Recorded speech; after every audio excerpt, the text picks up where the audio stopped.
So guys, with all of the hype of the new LG C2, it's easy to forget that the LG C1 is still a fantastic TV. And now that it's a year old, it is a lot cheaper than what it was when it was brand new. They are still available and you can still get them, and you probably will be able to for some time. The one that I have here and I've done all my comparisons and my review with is a year old. So I'm going to give you my 1 year later review on the LG C1. I'm going to talk about the quality of the TV, the features, what's like having and using this TV for over a year. And lastly, I'm going to hopefully answer your concerns about burning. So let's go have a look. So the LG C1 is arguably the most popular OLED from last year. Now that doesn't necessarily mean it's the best, and people are going to get on my back about it. Is it the best OLED? It's not the best, but for the amount you are paying, it seemed to be the most popular. And that is for a few reasons. One, it looks fantastic. Two, the gaming capabilities of it are... they outclass every other brand. And lastly, the experience of just owning this TV and using it is always a positive one. So first, let's look at the design. Now here, the C1 I have has a white back. You can also get it with a dark grey. All of the computing and processing and all the stuff that goes on inside the TV is done in this section at the back, at the bottom. It's almost like the TV has its own massive arse. What this does mean is that because all of that is down there, you get this ridiculously thin OLED panel that sticks out at the top. And when people come into your house and they see the TV, it is the first thing that they notice, is just how ridiculously thin this is. Now the stand at the bottom of the TV is this brushed metal stand, and it looks fantastic. It is pretty weighty, so it means the TV is not going to be going anywhere, but do bear in mind that this is a heavy TV, so if you're planning on moving the TV around a lot, you're going to be wanting someone else there to help you. Now on the back of the TV, we do have a VESA mount, and that is a 30 by 20 centimeter one. Now do bear in mind the VESA mount on this TV is actually quite low compared to a lot of other TVs,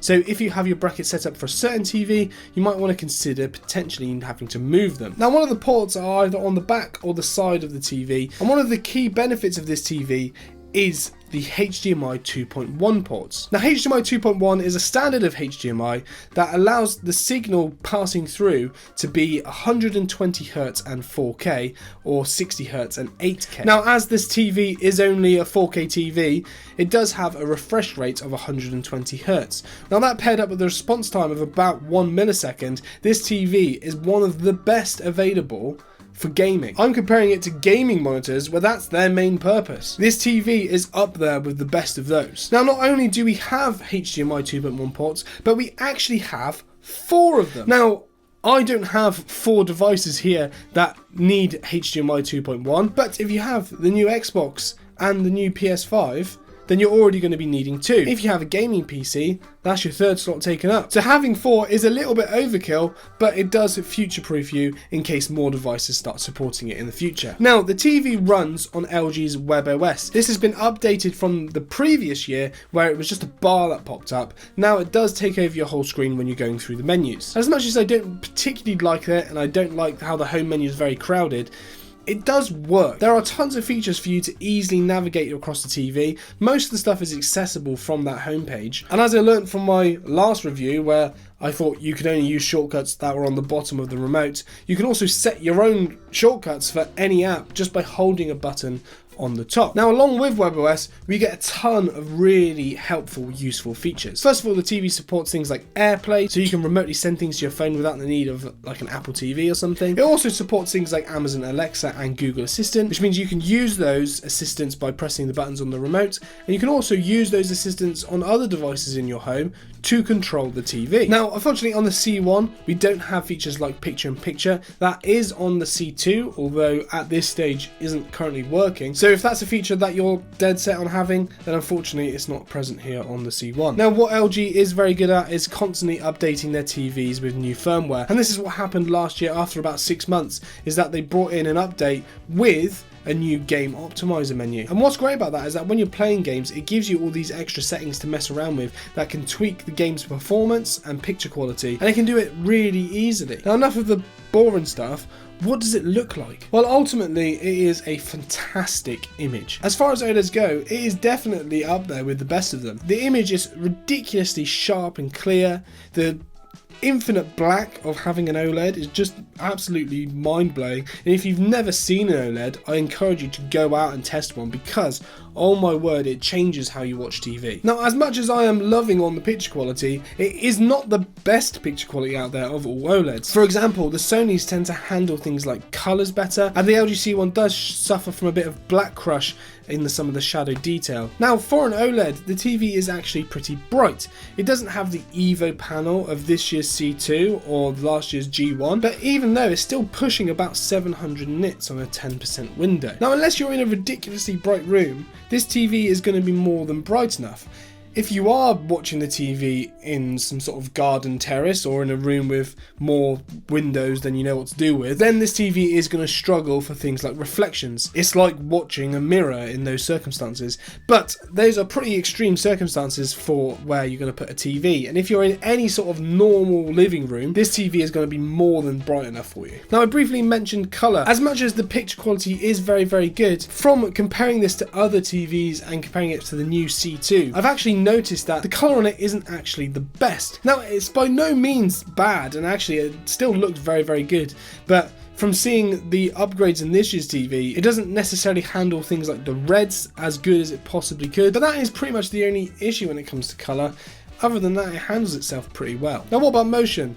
The C1 has tons of features for dealing with motion. You've got smoothing, when you're playing games, you've got all of the FreeSync, VRR, all of that stuff.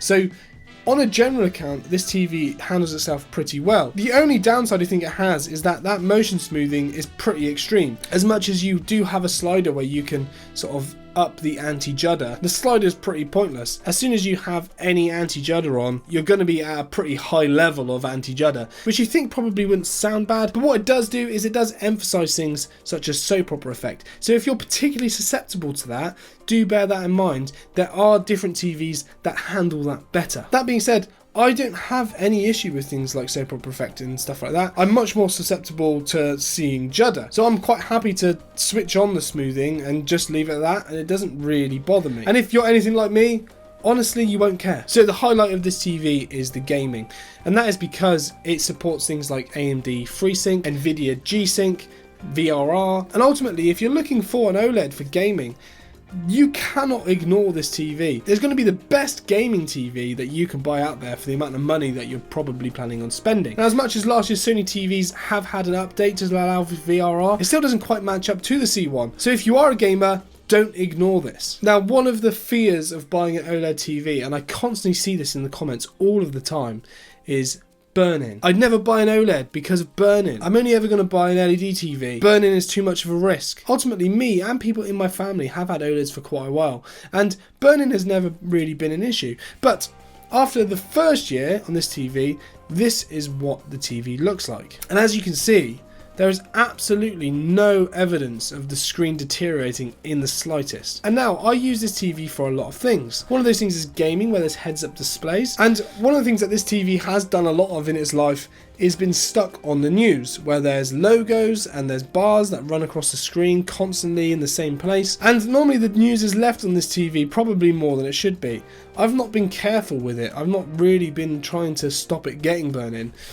But there's absolutely no evidence of it whatsoever. Now, there are features that are built into the TV to try and prevent this, because it is possible to get burn-in. But for anyone using this TV as a normal TV, you're not going to experience it. The only example I could probably find where someone's going to be getting extreme burn-in is if they're using their TV as a static display for something. So honestly, if that is a massive concern from you, please take this to know that you do not need to be concerned. And if you still are concerned, comment down below, and I'm sure people who have had this TV or had older versions of this TV will reassure you that it's not something you need to worry about. So I just want to make sure you guys are aware, this video is not sponsored. All of the opinions in this video are my own, and with that, I'm going to give you my general opinion of this TV. It has been one of the TV purchases I have been the most happy with ever. How this TV looks is just incredible, and even though it's probably not as good as the slight improvement of the LG C2. It is now so much cheaper. You can get a 55-inch C1 like the one I have here, and it's only going to cost you £1,140. If you wanted to go for the C2 right now, that's going to cost you £1,900. And if you're in the US, it's about $1,010 to $1,800. And I mean, as much as I love the new LG C2, it is not worth £800 or $800 more. So guys, what are your thoughts on this TV? If you have one,